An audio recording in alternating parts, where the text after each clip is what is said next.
전 너무 놀란 게 한국보다 미국 부동산이 더 싸요. 맞아요.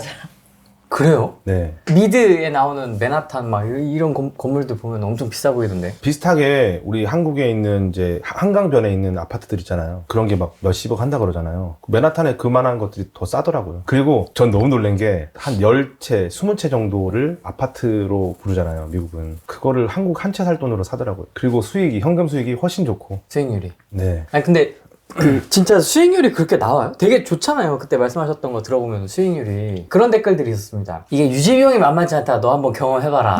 뭐 이런 댓글들, 그죠? 네. 너 수리 한번 해봐라. 뭐 하나 터져봐라. 누수 한번 놔봐라. 장난, 수리비, 인건비가 비싸서 미국은. 제가 미국 친구들한테 많이 물어봤어요, 제가. 네. 미국에 있는, 미국계 한국인도 많이 물어봤고, 한국계 미국인이죠. 그렇죠. 네, 그렇죠. 한국계 미국인한테 많이 물어보고, 실제 백인 미국 친구들, 흑인들 다 물어봤어요. 그런 말 하는 애들이 어떤 애인 줄 아세요? 미국 좌파. 아. 정말이에요.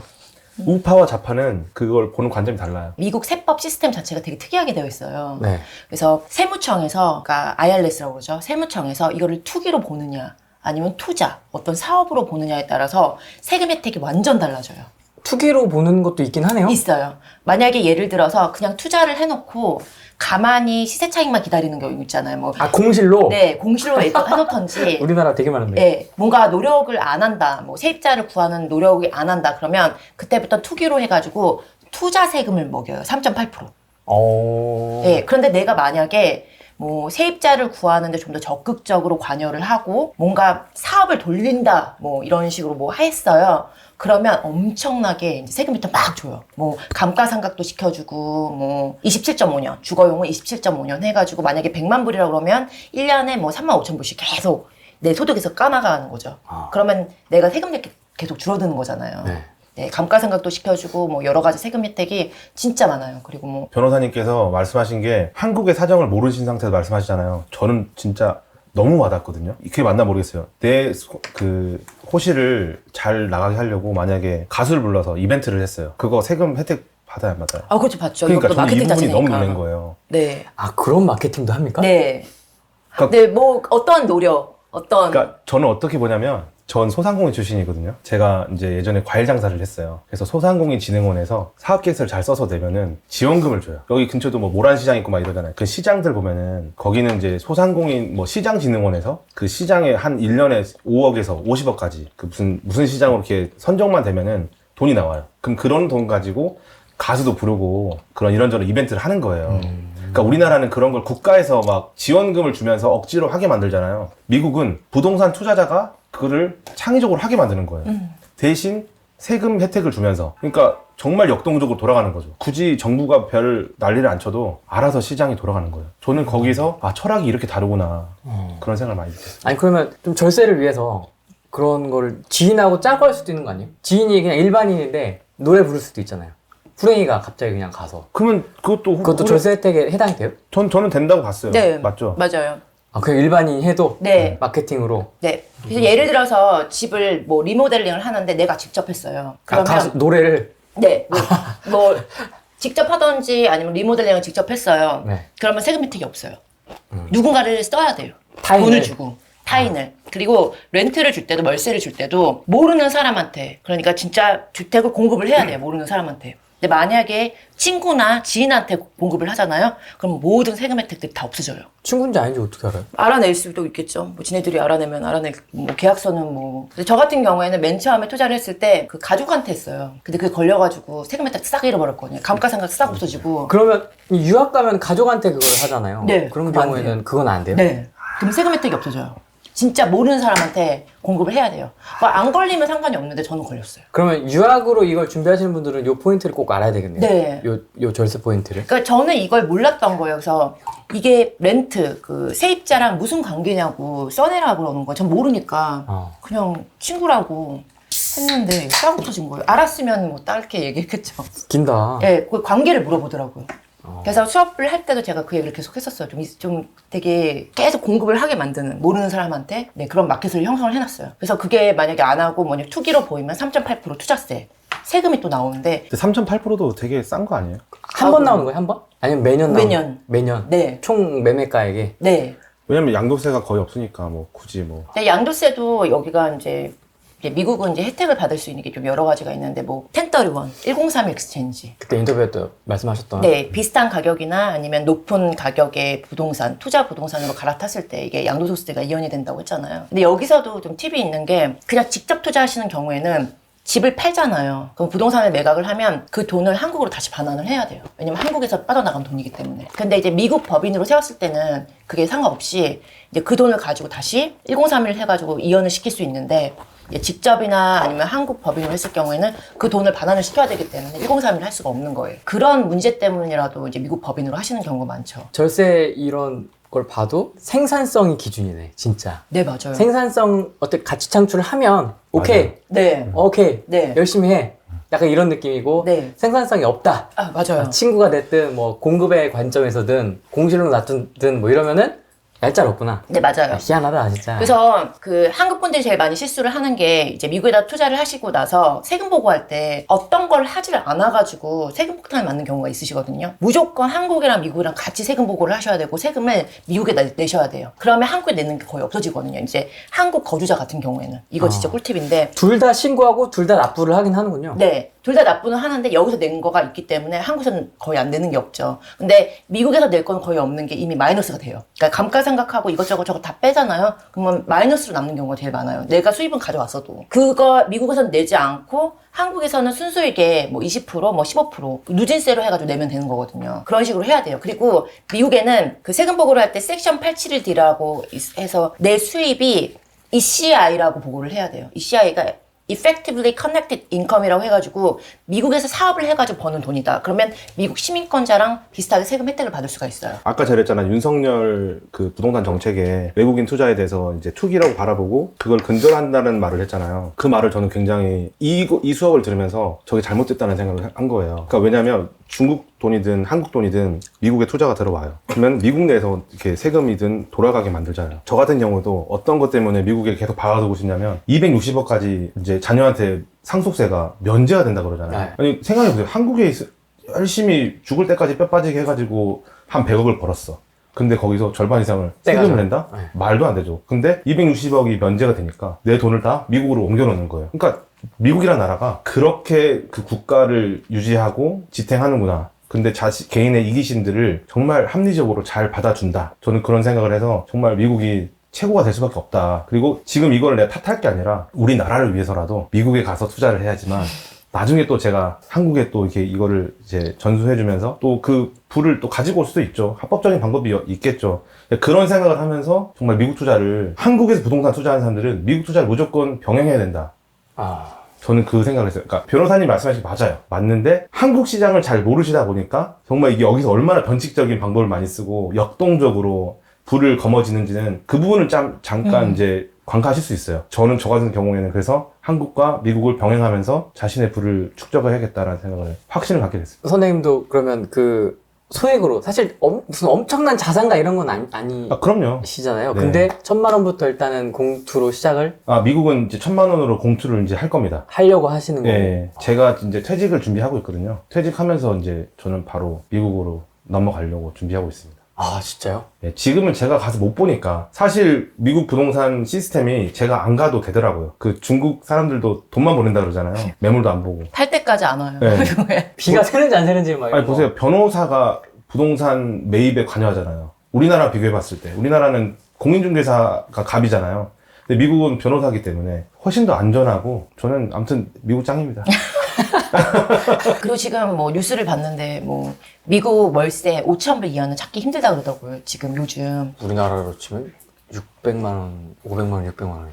그럼요. 실제로 지금 친구들 많이 가 있는데 그걸 당연하게 왜 여기더라고요. 친구들이 많이 가 계세요?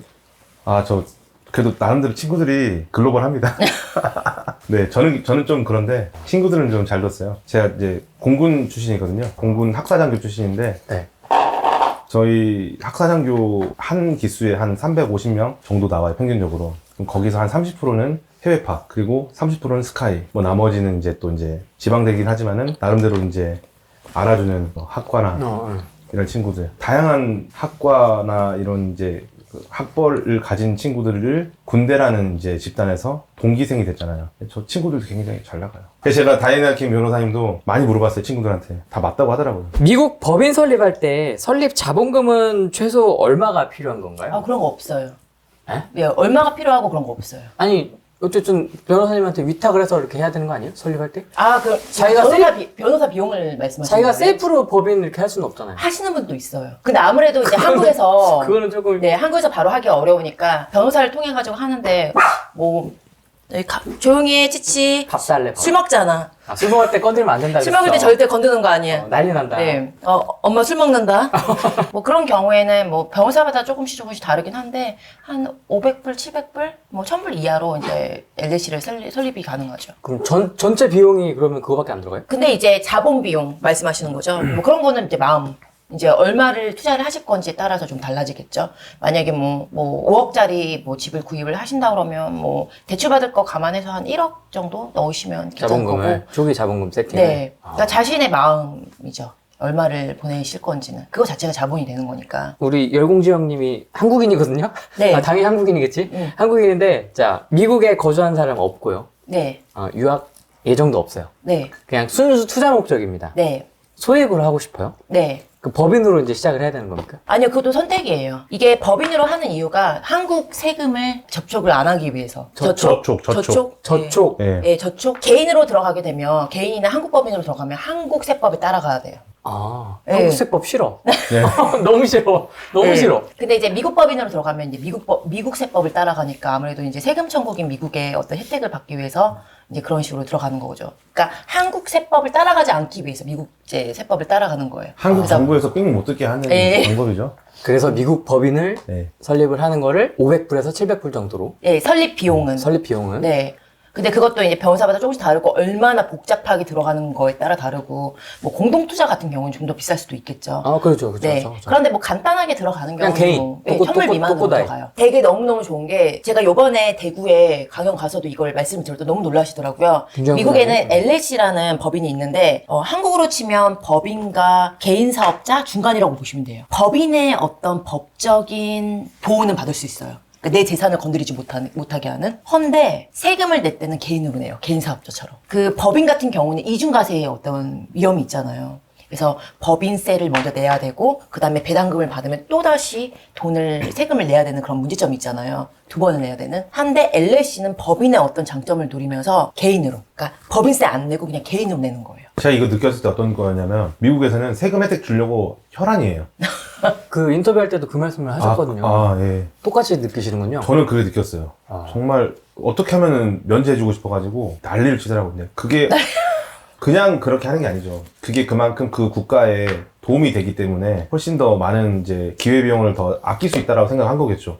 미국 정부는. 저는 그렇게 느껴가지고. 그럼 그 LLC? 그걸로 그러면 하는 걸 많이 권유를 하시나요? 처음에 할 때? 시작할 때? 이제 아무래도 소액 투자 같은 경우에는 법인 같은 경우 LLC는 어쨌든 1년에 한 번씩 돈이 또 들어가요. 그 등록 비용이 500불 정도가. 그러니까 개인으로 들어가는 것도 괜찮긴 한데 그렇게 되면 한국 세법에서 벗어나지 못해요. 아, 그건 아닌 것 같아. 네. 네.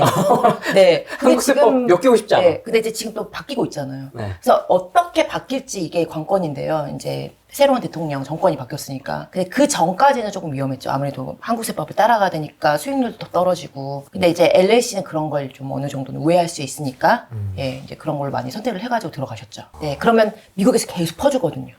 예, 임대사업 같은 경우는 특히. 너무 머리 아프게 생각 안 해도 될 것 같아요. 그 어차피 대행해주는 분들이 전문가들이 있고 그 전문가들을 되게 싸게 이제 우리가 비용을 치르더라고요. 우리나라 같은 경우에는 변호사랑 대화하려면은 뭐 1시간에 뭐 최소 뭐 10만원, 100만원 이렇게 천차만별이잖아요. 미국은 그러니까 그 부동산 관련된 변호사가 한 10번 물어봤던 것 같아요. 너무 싸요. 아, 거래하는 거. 네. 아까 200불이라고 그랬나요? 100불이라고 그랬나? 부동산 거래할 때요? 등록 비용. 부동산 거래할 때 등록하는 아, 등록 비용은 100불이요. 그러니까 저는 이게 이해가 안 됐거든요. 네, 취득세가 없기 때문에. 네. 아니 취득세가 없더라도 100불이면 우리나라는 10만 원이에요. 10만 원. 네. 그게 이해가 안 됐어요. 근데 그거를 아무리 생각해도 저는 못 풀었는데 변호사님이 그렇게 말씀해 주시더라고요. 근데 어떻게 보면 이제 그 변호사가 사회에 기여하는 그런 봉사활동 같은 걸로 문화가 형성돼 있다라는 말씀을 하셨었어요. 그거 거래 비용 말씀하시는 거군요. 변호사 비용, 클로징 할 때 클로징 네. 비용. 예. 약간 주거용 같은 경우에는 의식주는 미국 정부에서 건드리는 거 별로 안 좋아해요. 왜냐면 국민들의 삶이랑 너무나 깊게 연관되어 있기 때문에. 근데 변호사는 어떻게 보면 사회를 이렇게 봉사하는 직업이기도 하잖아요. 그래서 주거용 건물, 그러니까 사람이 살아야 되는 건물에 막 돈을 벌기 위해서 막 크게 돈을 막 비용을 하는 거 별로 안 좋아해요. 근데 상업용은 달라요. 이제 상업용 건물은 근데 주거용 건물에 이렇게 크게 하지 않죠. 그래서 주거용 건물 거래하는데 우리 정말 많이 일을 하잖아요. 변호사가 3개월 동안. 근데 차지하는 거 변호사 비용이 한 100만 원 정도 돼요. 그 거래 비용, 그 3달 동안 하는 게. 그래서 왜 이렇게 싸냐고 물어보더라고요. 그래서 주거용이니까 저는 그렇게 얘기를 한 거였는데 이제 한국 분들은 조금 신기하게 생각을 하시더라고요. 법인을 세우려면 미국에 사무실이 있어야 된다고 들었는데 거기도 한국에 공유 오피스 같은 게 있을까요? 있어요. 주소지 등록할 수 네, 있는. 맞아요. 있어요. 그걸- 벌추얼 오피스라고 있어요. 그걸 쓸 수 있나요, 그럼? 네. 우리 투자자들이? 네. 그렇게 그리고 많이 또 하세요? 네. 또 할 수 있는 게 그 LLC 하게 되면 매일 그런 편지나 이런 걸 받아볼 수 있는 뭐라 해야 돼 에이전트를 또 이렇게 해야 돼요. 근데 보통은 회계사가 해요. 그러니까 자신이 기장하는 회계사가. 그래서 그 사람이 이제 메일을 받고 편지를 받고 이제 다 이렇게 스캔해가지고 이제 한국으로 보내주죠. 이제 중요한 것들을 이렇게 처리하고 거의 다 그 세무사님이 이제 처리를 해주는 거죠. 그럼 세무사님이나 그 회계사님한테 들어가는 비용은 얼마나 됩니까? 월? 글쎄요. 뭐 그것도 좀 케이스가 다 달라요. 들어갈 것 같은데. 아주 크면 뭐. 그러니까 저 같은 경우에 한 300불? 300불. 네, 300불? 그러니까 저는 좀 이제 직원들도 좀 있고 하기 때문에. 근데 혼자 하시는 경우에는 아마 더 쌀 수도 있고, 계약하기 나름인 것 같아요. 특히 이제 한국 회계사님들이 많은 주가 있잖아요. 그럼 더 싸요. 이게 경쟁이 뉴욕, 많아서. 뉴저지는 좀 있지 않습니까? 엄청 많죠. 네, 엄청 많죠. 그래서 하기 나름이에요. 그러니까 우리가 상상하는 개념이 다 있네요. 공유 오피스도 있고, 다 있어요. 법인 할 때도 주소지 등록도 할 수 네, 있고. 근데 공유 오피스가 미국에서 온 거예요. 위워크. 예. 위워크. 네. 위워크. 그래서 미월 그거 있고 뭐 다른 회사들도 있고 보통은 이제 회계사한테 주소를 해가지고 그렇게 에이전트로 등록을 해서 이게 들어가죠. 그래서 그 사업자 등록증 있잖아요. 그럼 그 에이전트 해서 그 회계사 이름이 들어가요. 회계사 주소로. 거기다가 뭐 CPA 이런 다음에 이렇게 주소가 들어가죠. 그래서 저도 중요한 서류나 이런 거는 이제 회계사님 받으셔가지고 저한테 연락을 줘요. 뭐 이런 게 이렇게 있으니까 이거 처리해라 이런 식으로.